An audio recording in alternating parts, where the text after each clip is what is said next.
After delays caused by a federal government shutdown, the Social Security Administration officially announced a 2.8% cost of living adjustment for 2026.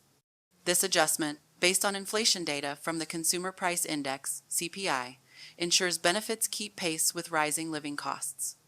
The average retired worker's benefit will rise by about $56 from $2,008 to $2,064 per month.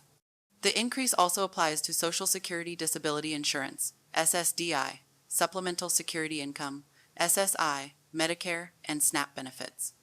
Roughly 74.5 million Americans receive Social Security or SSI, and about 58% of retirees rely on these benefits as a major income source. However, some retirees worry that inflation driven by tariffs could still outpace the COLA increase. This marks the annual adjustment since 1975, and the 2026 COLA will take effect in January 2026, reflecting higher consumer prices despite recent economic uncertainty.